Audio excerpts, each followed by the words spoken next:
It's Monday, April 2nd, 2012. Thank you for joining us for another transmission. It's INFOWARS Nightly News. Coming up tonight, we'll interview Mark Moreno of ClimateDepot.com. The globalists are calling for the arrest, imprisonment, or psychiatric imprisonment of anyone questioning their plan for Agenda 21 global governance under the guise of environmental crises. Homeland Security is targeting anti-abortion activists as domestic terrorists. We've got huge news out of Arizona, where they're also restricting the First Amendment, saying you'll be arrested if you use cuss words on the internet, and more. Welcome, my fellow info warriors and lovers of liberty, those of you that hate darkness, tyranny, and oppression.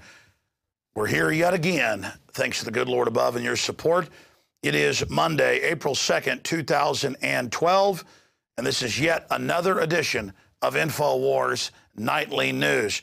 Let's jump straight into our top headlines. Then later, Mark Moreno of Climate Depot and others are going to be joining us. First off, Homeland Security targets anti-abortion activists as domestic terrorists. They're saying if they protest out in front of abortion clinics, the killing of children, that they should be arrested for stalking.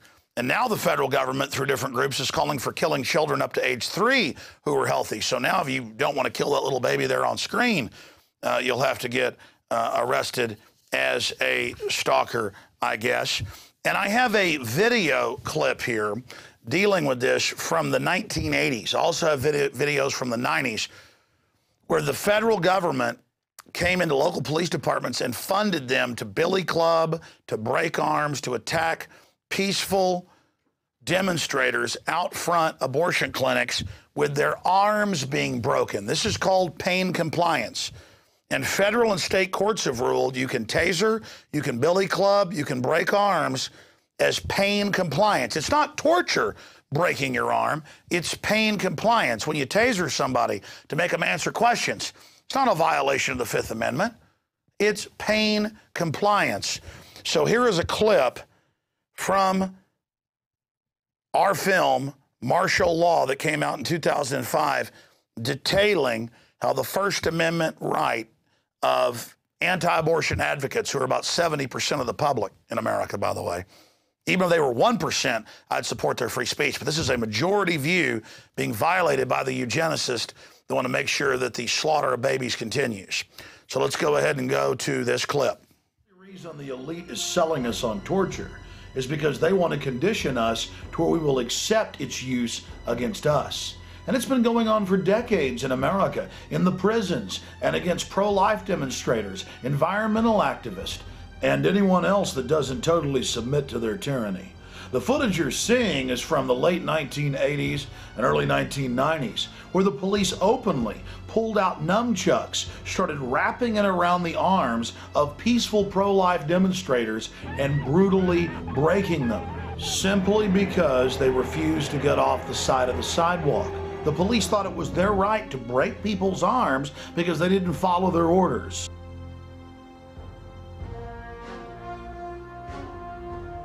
They used nunchucks on the rescuers.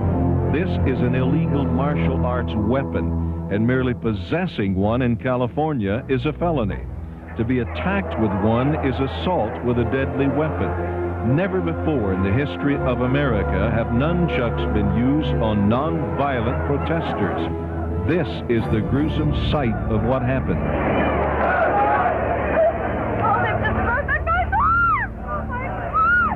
The police, in unprovoked cruelty, wrapped the nunchucks around Michael Hausman's arm and broke it. When lawyers went to federal Judge Tashima to request he order the police to cease using them, he denied the request, saying in so many words that pro-lifers could not prove they were in any danger. I can't tell you what it's like to be lying on the ground with police officers on top of you, using all sorts of torture holds to make you walk. You can't walk even if you wanted to walk, and their sole intent is to torture you, and then listening to the screams of the people.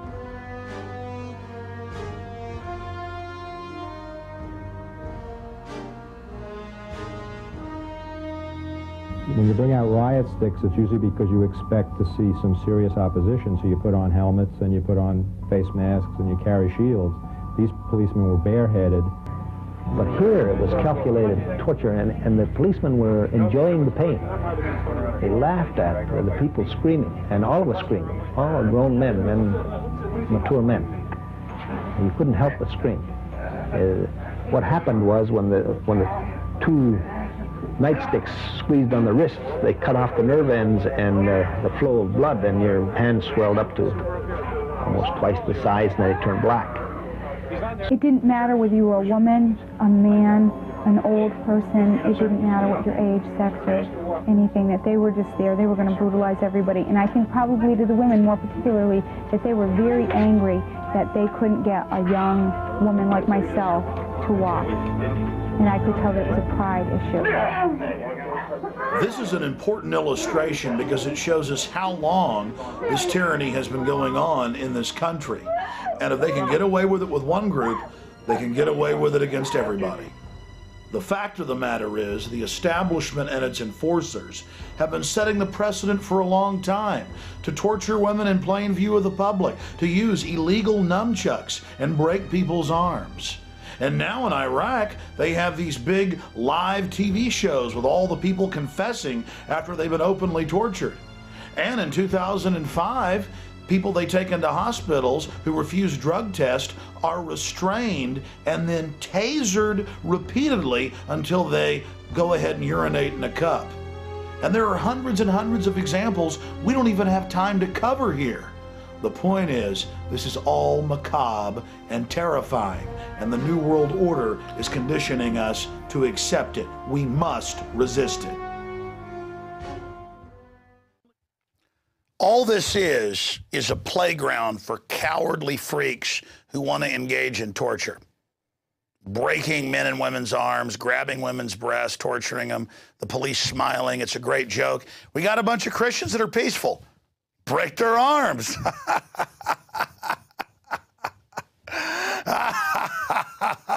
Oh, land of the free, home of the brave.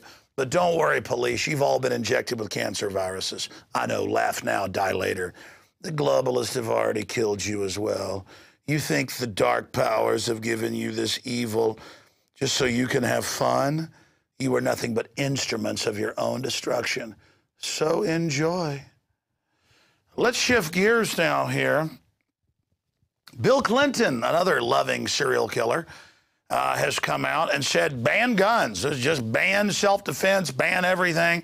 That's in CBS News. Biden also told good old CBS News he thinks you should ban people having guns to defend themselves in their homes or on their property. He's openly come out and said, just restrict it all. So that's CBS News right there for you.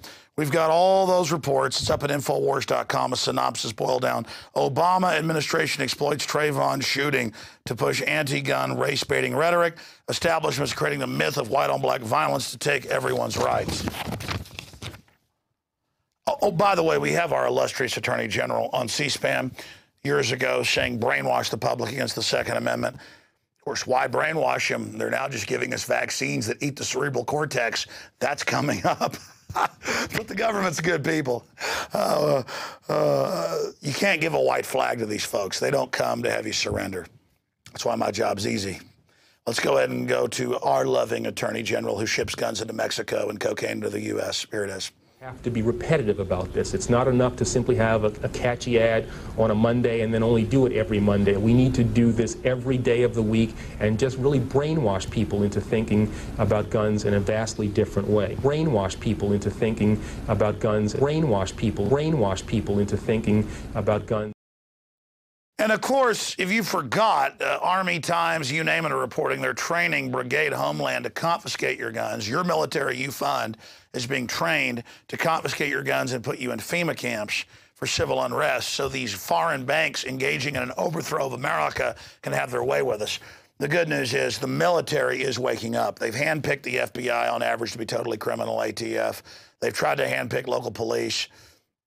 But the good news is that we were there to preemptively expose this, so the military and many local police are waking up. But God help us, with the FBI. They're already trying to infiltrate this operation right now and shut us down. So we're here by the grace of God. Hope you continue to spread the word about what we're doing here, because we are facing down the anti-American enemies of this country, like that guy right there, who's an open criminal shipping guns into Mexico. Did I mention that? So we have Holder doing all of that. We just showed you some of the articles. Let's shift gears into how they're trying to shut down our free speech. We already covered them trying to charge as stalkers people that protest abortuaries. Now, Arizona has passed sweeping internet censorship bill legislation to make it illegal to use offensive language online. And again, they get the conservatives to ban free speech. They get the liberals to ban free speech. There's nothing left. Ban those Christians. Ban people cussing. Ban a woman's breast on the internet. Pretty soon, there's no free speech left. Even if you don't like speech, you better defend it. As long as speech isn't calling for overt violence, then it's protected. By the way, Facebook, because it's government run, along with Twitter, is allowing stuff calling for George Zimmerman's killing, the Trayvon Martin. But they'll shut your website down for criticizing Obama or the UN. Just incredible. And the bill is sweepingly broad and would make it a crime to communicate via electronic means of speech that is intended to annoy, offend, harass, or terrify, as well as certain sexual speech. This is a copy of the federal anti-bullying legislation, which annihilates our precious First Amendment. So incredible news. It's at INFOWARS.com, also DrudgeReport.com, link to that story. Let's shift gears to Iraq propaganda now. Curveball, we knew, lied from day one that Saddam had mega weapons, nukes, EMPs, 18,000-foot blood-drinking Easter bunnies. This was all a fraud. And then we got the Downing Street memo, the White House memos that Bush and the Pentagon ordered at the highest levels. Fake intelligence. They said, we know there's no WMDs. Create it. This guy was part of finding fake witnesses. But now the media is acting, we've got some of those articles, like Curveball made all this up. The New American breaks down that it's part of the lies, but other publications are acting like, this is some type of new revelation. And on top of that, on top of the London Independent and others, in fact, give me a document cam shot over here and I'll show you. The New American gets it right. The Independent goes along with the official system. Man whose WMD lies led to 100,000 deaths. By the way, just add one to that. It's well over 1 million. Lancet reports that. So that's a whitewash as well. The man whose WMD lies led to 1 million, and that was in 2007 numbers, deaths, confesses all. Went on TV to admit it's all fake. So my point is, he was just one of the little fake witnesses, little fake informants they used